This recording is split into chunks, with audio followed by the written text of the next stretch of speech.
Rounding up numbers to the nearest hundred. If you've not seen that the lessons for the nearest 10, please check. The principle is the same. So let's say we have 328 and we are rounding it up to the nearest 10, to the nearest 100.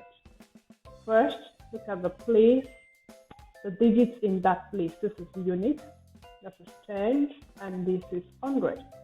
So I'm concerned about this. What will happen to this?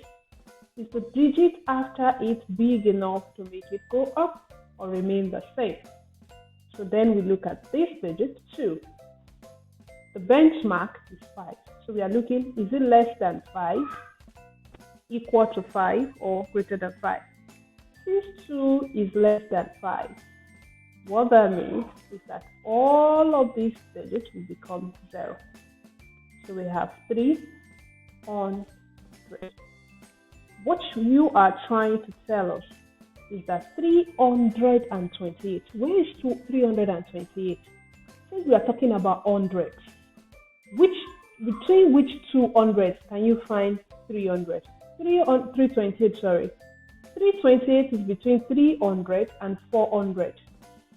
Now, what you have told us successfully is that 328 is actually closer to 300 than it is to 400.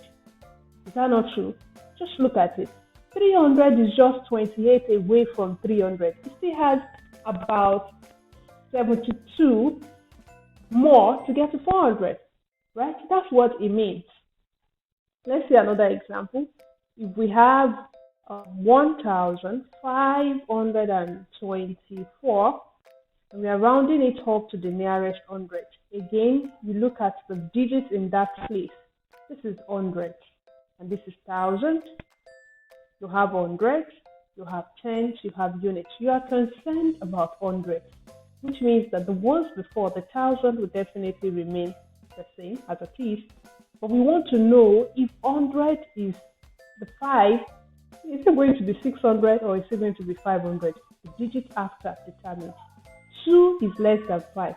So all of this goes up and turns to 0.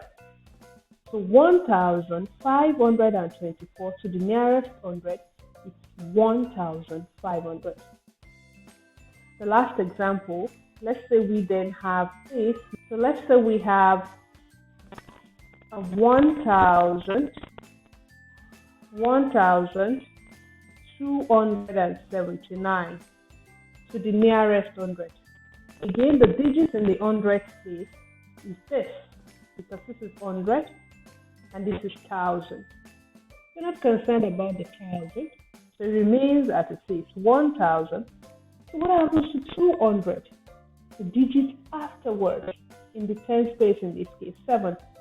7 is greater than 5, which means it's big enough to make 2 go up to 3. So we have 1,300. As always, when rounding up numbers, the digit after that place always turns to 0. So we have 0, 0. What does this mean?